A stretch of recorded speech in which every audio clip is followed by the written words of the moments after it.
কথা, ভাগবতের কথা শ্রবণ করুন মা। আমরা মায়াময় জীব তো, যেহেতু এই পোড়েল বাড়ি একটা সুযোগ করে দিয়েছে আমাদের সবাইকে, কি কিছু হোক আর না হোক, যতই বলি প্রত্যেক দিন বাড়িতে ঠাকুর নাম করবো বা করি, ও পেছন দিকে ঠেল মারবে একজন, ও ঠাম্মি দেখবেন ঠাকুরের নাম করতে করতে 4 বার খালি বলতে হবে বৌমা ছেলেটাকে ধরো না। তার মানে ভগবানকে 3 বার ডেকেছি আর বৌমা বলে 4 বার ডেকেছি, হয়ে গেল 7 বার। আর 3 বার বললি 10 বার ঠাকুর নাম হয়ে যাবে। একদম নয় মা। চেষ্টা করুন এই হরিবাসনে বসে, শাস্ত্রে বলছে শ্রবণং কীর্তনং, হরিনাম করতে পারি আর না পারি, একটা কথা শ্রবণ করলে চতুর্গুণ ফল লাভ হয়। বলে যিনি, বলুন তো, যিনি রান্না করেছেন তিনি কত খেয়েছেন? 100 গ্রাম, 50 গ্রাম, 200 গ্রাম। কিন্তু একটা লোক রান্না করলো, আমরা কত লোক খেয়েছি বলুন তো? আনন্দটা কোথায়? আমরা খাওয়া দাওয়া করে যখন 5 জনে বলছি যাই করুক, কোনোটি খারাপ হয়নি। যতই আগুনের কাছে রান্না করুক, যতই শরীরের কষ্ট হোক, সেই কষ্টটা দূর হয়ে যায়। আর মনে মনে ভাবে যাক 5 জন খেয়ে যে তৃপ্তি পেয়েছে, এটি আমার আনন্দ। আগুনের গোড়া ভোরবেলা থেকে সারাদিন রান্না করে সব কষ্ট তার নিবারণ হয়ে যায় আমাদের মুখের কথাটা শুনে। আমি তো হরিনাম করছি, আমি যত না পুণ্যবান তার চতুর্গুণ হচ্ছে আপনারা। আপনারা বসে আছেন বলি আমার দুটো কথা বলতে ইচ্ছা হচ্ছে, একদম আস্তে চুপ করে একদম। আর এই নাচ গান শুনলে কি হয় জানেন? ব্রহ্মসাপ থেকে মুক্তি পাওয়া যায়, ব্রহ্মসাপ থেকে মুক্তি পাওয়া যায়। আর একটা কি হয় জানেন? বলে 55 সত্যেন করে 50,000 টাকা খরচা করে জানা হয়, এই রাসলীলা শ্রবণ করে বাড়িতে গিয়ে যদি মা লক্ষ্মী চরণ দুটি ধুয়ে দেয় অতি উত্তম। যদি মা লক্ষ্মী না থাকে, নিজে যদি চরণটা ধোয়া হয়, সেই চরণ ধোয়া জল যদি বাড়িতে একবার পড়ে, বৃহৎ 55 সত্যের মতো কাজ হয়। যেমন বাইরে তীর্থ করে বাড়িতে এলে কি করতে হয়? কোন গুরুজন যদি তীর্থ করে বাড়িতে আসে, সঙ্গে সঙ্গে কি করা হয়? পা দুটো ধুয়ে দেন তোমার। তিনি 7 দিন ধরে 15 দিন ধরে উত্তর ভারত দক্ষিণ ভারত ঘুরে জানা করেছে মা লক্ষ্মী বাড়িতে পা দুটো ধুয়ে দিতে তার চতুর্গুণ ফল লাভ করেছে। সেই জন্যই মা বলে বৃন্দাবনের সর্বশ্রেষ্ঠ লীলা হলো রাসলীলা। আর ব্রহ্মসাপ থেকে মুক্তি কিসের জানেন? এই যে 5টা ভক্ত এখানে এসেছে, তাদের চরণের যে ধূলিকণা বা আশীর্বাদ, সেইটুকু নিজের মাথায় ধারণ করে ভগবান শ্রীকৃষ্ণের অমৃত লীলা রাসলীলা আস্বাদন করতে হয় আর বাড়ির জন্য নিয়ে যেতে হবে। এই হলো রাসলীলা তত্ত্ব। এই রাস ভেঙে গেলে কি হয়? অপরাধ হয়। কিসের অপরাধ? বলে এই জন্মে না, পর জন্মেও হবে। বলে কি? বলে ভগবান শ্রীকৃষ্ণের রাস ভেঙে গেলে কি হয়? রাস ভাঙায় নিজেকে পড়তে হয়। তার প্রমাণ দেখবে অনেক ভাই বা ভগ্নী দেখবে 15-20টা করে যোগাযোগ হচ্ছে, কিছুতেই হচ্ছে না। তখন বাড়িতে ঘরের গিন্নি ঠাকুমা বলছে মেয়েটার কপালে কি আছে কি জানি, এতগুলো যোগাযোগ হলো একটা হলো না, তার মানে সেই মেয়েটা ভাঙন দশায় করেছে। তখন এ ঠাকুর বাড়ি সে ঠাকুর বাড়ি করছে আর 5 জনের কাছে ছুটি করছে মেয়েটার কপালে কি আছে। ওই জন্যই মা আমার মতো ছোট কীর্তনিয়া আমার গুরুদেব বলেন আগে একবার সাবধান করে দেবে, এবার যে শুনবে শুনবে, না শুনবে না শুনবে, তুমি তোমার অপরাধ থেকে সরে থাকবে। তাদের একবার বলে দেবে, তারা যদি না শ্রবণ করে কারো ব্যক্তিগত উপরে জোর করা যাবে না। আমি চেষ্টা করি নিজের সন্তানের মায়েদের অন্তত বা বাবাদের বা দাদাদের রক্ষা করার। তত্ত্ব সেই ভাঙন দশায় যেন কাউকে না পড়তে হয়। তাই আজ শ্রীরাম নবদ্বীপে একটুখানি মা আসবে, শ্রীরাম নবদ্বীপে গৌর সুন্দর রাসলীলা প্রকাশ করছে। গঙ্গাকে দেখে যমুনার ভাব প্রকাশ করলে আর বৃন্দাবন ভাব প্রকাশ করছে। বৃন্দাবন ভাব প্রকাশ করছেন কাকে দেখে? গঙ্গাকে দেখে যমুনা। আর বৃন্দাবন ভাব প্রকাশ করলেন কাকে দেখে? আরে ফুলবানা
প্রকাশ করলেন।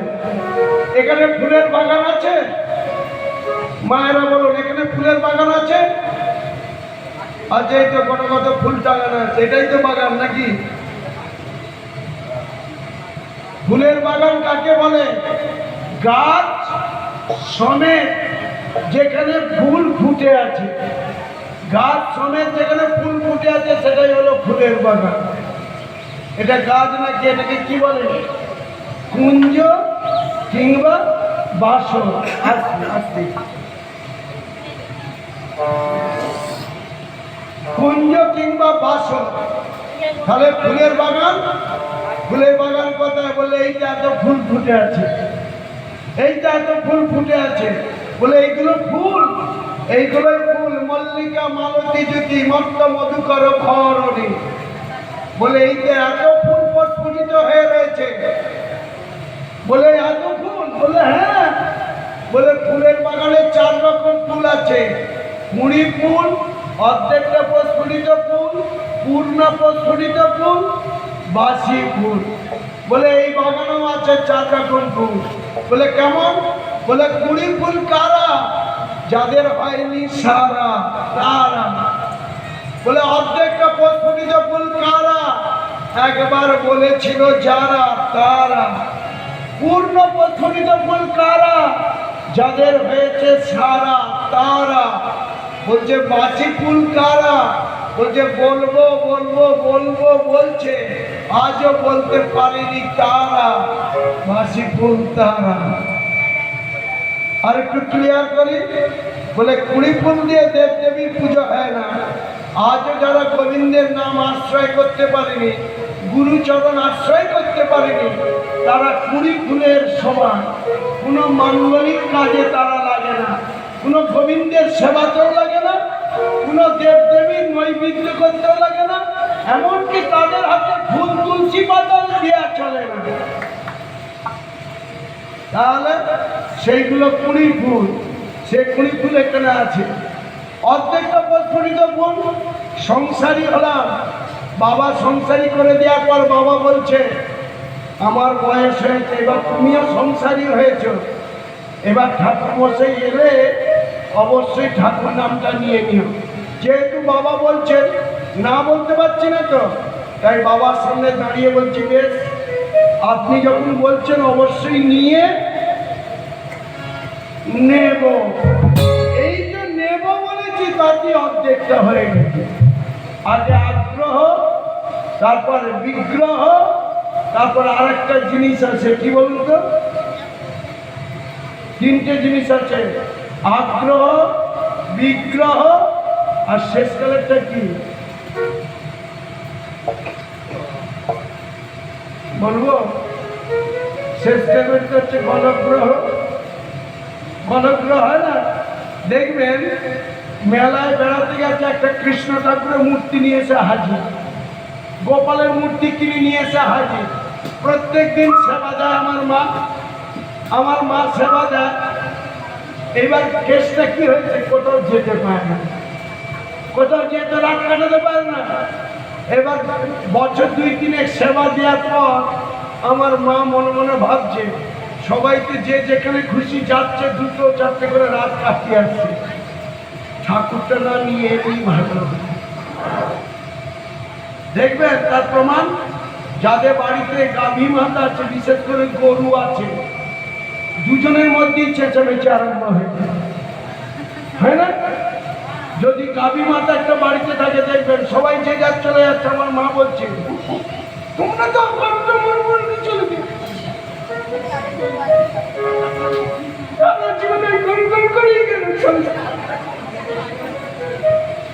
তার মানে গল্পগুলো হয়েছে, তাই তো নাকি? একদম আসতে মা। 3টে জিনিস, তাই আজ সেগুলো হলো অর্ধেকটা প্রস্ফুটিত ফুল। আসতে কুকুর, তুমি একটু সরে বসে তো এদিকে,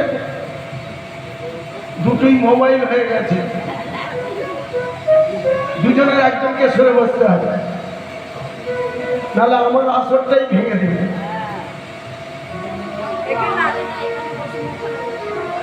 আমি অন্য জগতের মানুষ মা, চেষ্টা করব ভালো তৈরি করা, সেই জন্যই মানুষের ভালোবাসা পাই। একদম আসতে 1বার 2বার চেষ্টা করবো, 3বার, চতুর্থবার আমি কিন্তু আর সহ্য করবো। আর আমি এমন গুরুদেবের সমূহ পেয়েছি, গুরুদেব শিষ্যের জন্য কেঁদেছে, বুঝতে পারছেন? আমার শিষ্য গুরুদেবের জন্য কেঁদেছে। এটাই আমার ঈশ্বরের কাছে পাওনা। ভগবানকে বলি সব দিয়েছে আমার, একদম আসে